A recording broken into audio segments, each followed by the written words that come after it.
Welcome to Southeastern 16, presented by FanDuel. Chris Lee and Jay Greeson here to preview Tennessee's road trip to Kentucky. We'll get the lines from Jay in just a minute, but the Vols and the Cats will be shown on the SEC Network, 6:45 Central. Before we get the lines and all that stuff, reminder, we are brought to you by our friends at Game Time Sidekicks, officially licensed stainless steel drinkware. They've got all SEC schools, 350 other universities, stainless steel sippy cups, tumblers, 40-ounce bottles, and shaker cups. SC16 gets you a 20% discount on your entire order at GameTimeSidekicks.com. Jay Greeson, we're doing this around 2:30 Central on Monday. What are we looking at in terms of lines and totals at FanDuel? The line has already grown a little bit. It opened at Tennessee as an 8.5-point road favorite, but it's already grown to 9.5. If you want to take the points in the home team, I would advise you waiting because I can see this getting north of 10 between now and kickoff. And what do we have on an over-under? 53.5. Okay, great. All right. Hey, both these teams coming off losses in very different manners. Man, Kentucky, you had it, and then you didn't. Questionable decision by Mark Stoops in overtime. But, hey, the thing is, Kentucky did show that it still got some fight left in it in a disappointing season with Mark Stoops' name thrown around every week as a possible guy who could get the axe. Yeah, and we referenced it on our power ranking show, and I think it's talking about Kentucky getting ready for Tennessee. I think it's worth going back over. I mean, look, Kentucky's 0-4 in the league. They've lost 9 straight conference games. Yes, Mark Stoops is the winningest coach in program history, but it's hard to see a path for them to get off the SEC schneid, especially if you're going to waste a dominant performance in a 16-13 loss in overtime to Texas. And I read you this quote we had in the Times Free Press here in Chattanooga. Stoops, after the game, really sounded like he knows what's waiting for him sooner rather than later. I mean, all coaches know it's not when you get fired, it's if, unless you're just have the immaculate run of a Saban and you walk out on your own terms. But Stoops, after the overtime loss against Texas, I want to thank our fans who have supported us in some tough times. I understand the position I've put people in as far as making a decision, and that's on me. But I greatly appreciate the support for our players. They deserved an atmosphere like that. So yeah, it just sounds like a guy who knows that what's written on the wall, you know it?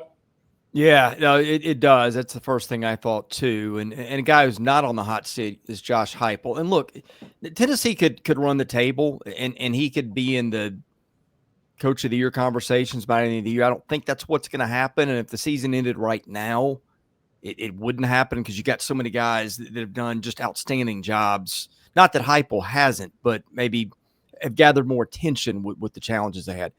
And here's Josh Heupel. They're just so consistent every year, man. And they've been dealt a lot of blows with the quarterback issue in the offseason, had issues finding receivers in training camp, 2 starting corners gone most of the year. And here the Vols are. I know that the Alabama game didn't go quite the way they wanted to, but, one big play turned that game. And then there's the Georgia game where, one play, they win that one. I feel like Josh Heupel it's just had his team playing so consistently well week in and week out. Now, with that said, their defense has been more than a little bit of an issue lately. It has been. And look, if you have some issues, if we've seen anything that we can truly bank on so far in the first 2/3 of this SEC schedule, Chris, Ty Simpson's going to find your scabs and he's going to pick at them until you bleed out. And I think Alabama did that. And off the springboard of the crippling pick 6 right before the half, you mentioned Heupel and the various question marks they had in Knoxville.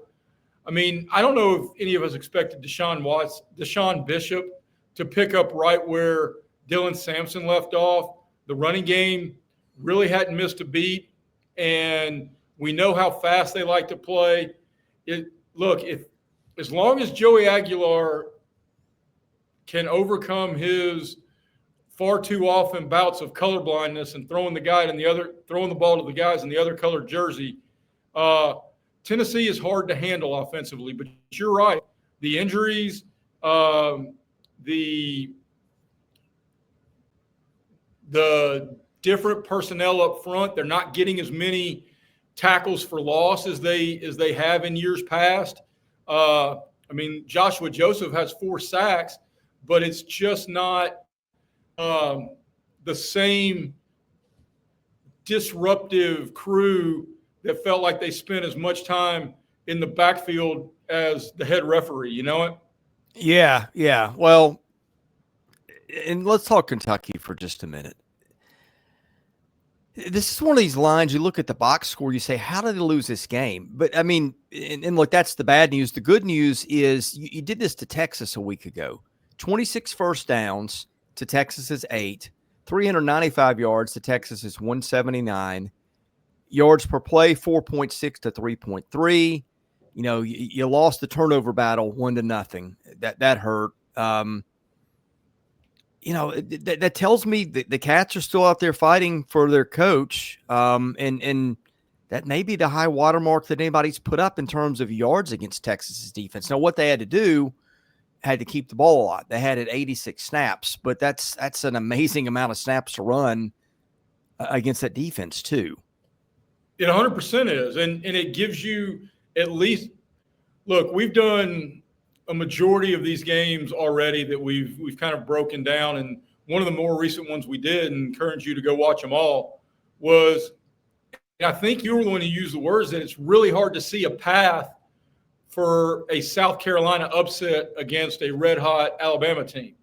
Well, if Kentucky can slow the game down against the other UT defense, which is more dynamic and more talented than this Tennessee defense, if they can figure out ways to stay on the field and move the chains, you can see a ball-controlled path for Kentucky to ruin Tennessee's season, which would tickle Kentucky fans everywhere. Yeah, and that game was kind of an outlier. They haven't had anything like that in terms of outsnapping teams. I mean, they got outsnapped, goodness, every single game coming into that one. So I don't know what to make of Saturday. That was one of the more confusing games I've seen in the league, made even more confusing by the fact that Kentucky managed to lose it. Granted, it's a big team picture, and the stones being thrown from glass houses at Arch Manning have become a tired cliche. But Cutter Boley outplayed Arch Manning. Who had that on the bingo card? Yeah. I mean, that's the SEC these days. You just kick it off and never know what's going to happen. I think the problem is it's back to Tennessee being so consistent. I'm not saying that every game Tennessee's had has been exactly what Josh Heupel wanted. And again, the defensive struggles are problematic. And some of the numbers Tennessee gives up are just because there's so many plays. They're running 75 a game. Opponents are running 75 a game. That is an astonishing number of snaps. But I just don't know. The problem with Kentucky trying to move the ball against Tennessee, I'm not saying they can't move the ball, but as maligned as Tennessee's defense is, one thing they do is force turnovers, and sometimes turn those over into points on the same play. We've seen that happen a few times this year. And I still remember the Kentucky game at South Carolina where they got dominated. They gave up 2 first touchdowns with their offense on the field. So if the Cats are going to have a shot at an upset, that's something that can't happen. No, you're right about that. And look, Kentucky, the one thing Stoops has always been able to hang his hat on is it feels like every year they have a game like that one. I mean, think back to the Georgia game a year before. But it also feels And by that one, I mean the Texas heartbreaker where the defense gave you every opportunity to win and you snatched defeat from the jaws of victory.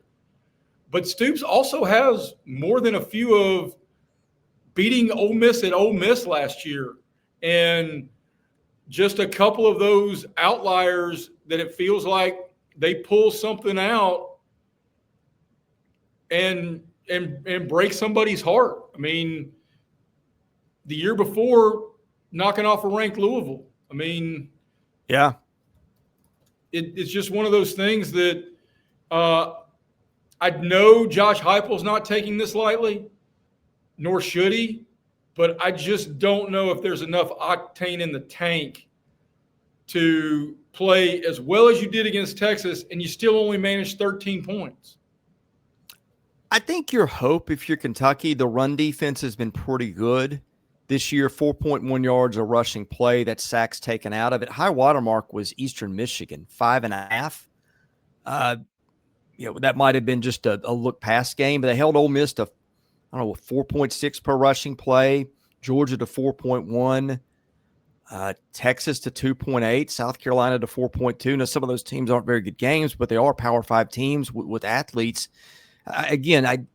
We're focusing on reasons Kentucky could win this game because Tennessee's a favorite for a reason. It's dominated the series recently. So I think that's the interesting line to me is like, where's a path for victory for Kentucky? And I think those are the avenues. I do too, but I also think you're gonna need some help. You're gonna need Aguilar to put the ball in harm's way, and you make most of it when you get that opportunity. You're gonna need the atmosphere to be energized and good, especially at night, because, man, I know it's not Big Ten country and certainly not the Northeast, but fall night games in Lexington, it can find its way to getting pretty damn cold pretty damn quick up there. Yeah, and here's another interesting thing. Last two times in Lexington, now I think these Kentucky teams were better than this one, but your results, Tennessee 45, Kentucky 42, and Tennessee 33, Kentucky 27. Right. So, time before that would have been Josh Heupel's time, had not come at Knoxville yet. 17-13, they win that one. And before that in 17, Kentucky wins that one 29-26, but that's when Mark Stoops had it rolling there, I think, which he does not have at the moment. So I want to ask your opinion on the over-under in a minute. Again, that is going to be 53.5. But let me get your thoughts on who wins. Let's make our picks and the whys. I think Tennessee wins a football game. I'm very cautious about that line. Series history between these two, especially in the Commonwealth, has proven to show a lot of one-score games. And this is, look, man, the SEC football season, it's a race to 10 wins because that'll get you in the playoffs. And Josh Heupel's team's now got to go 1-0 every Saturday for the rest of the season to secure a spot, and that would be 10 wins. So any W is a good W. I think, Tennessee's going to play fast. Tennessee's explosive. I could see Tennessee running away with this, but that 10 points, Kentucky may be playing for their head coach's kind of farewell tour. This one, I think Tennessee has too many dudes and too much at stake. I expect them to play well enough to win, but I don't know if I feel real comfortable laying that number. I know Tennessee's had some road letdowns under Josh Heupel. I'm thinking last year, Arkansas. Seemed like there may have been a Missouri game in there, although that Missouri team was pretty good. But I think the common denominator, I don't know that I could be wrong. I don't know that Heupel's lost a game to a kind of a team in the level of where Kentucky's performing. I just think they've been so consistent.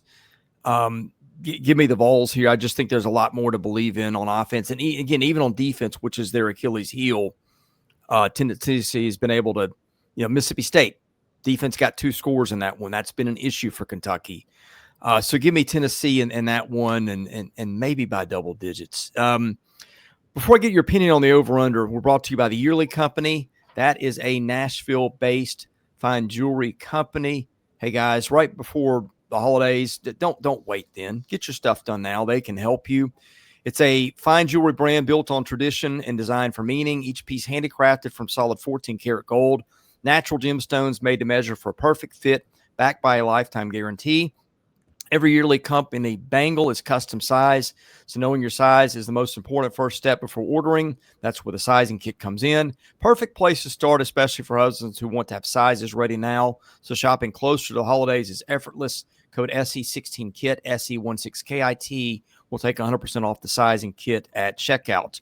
Also brought to you by Rockform. I swear by my Rockform stuff. And Jay does too. Drop your phone, no problem. Rockform makes the world's strongest magnetic phone case. In fact, be careful. Your phone may stick to your car if you're not careful in your pocket. That magnet's so strong. Extreme protection, super strong magnets, rock lock, secure mounting. Get the vent clip and thank me for that later. SEC25, get you 25% off your entire order. Hobie Dry Goods offers your new favorite hat. Look no further than Hobie hats for high-quality headwear with the great fit and unique designs. I love my two Titans hats. My team stinks. The hat's so cool, I wear it anywhere. Anyway, Bad Beat gets you 15% off your entire order at HobieDryGoods.com. All right, Jay Greeson, let's get to over-under opinions. Tell me what you're thinking and why. I'm thinking over because Josh Heupel's involved. Period. Turn the page. I mean, Tennessee has gone. The games involving Heupel's Vols this year have gone over 5 of the 7 times they've teed it up. And a stat that surprised me from betting parlance: Kentucky's gone over in 4 of their 6 games. Yeah, I couldn't have said it much better. Last few games for Tennessee, 57 points combined at Alabama, 65 Arkansas, 74 Mississippi State. Gosh, then you go back 80 against UAB, 85 against Georgia, 99 against ETSU, 71 against Syracuse. Yeah, I mean, Kentucky too. Its offense finally playing better last week, maybe getting some momentum under Cutter Boley. All those first downs against an elite Texas defense. Maybe the Cats have found something too. So I'm with you on that one. We'll be here to wrap it up when it's over. Hit the subscribe button, hit the like button. Those things help us out. Anyway, you've been watching Southeastern 16 presented by FanDuel. God bless you. We'll see you again soon.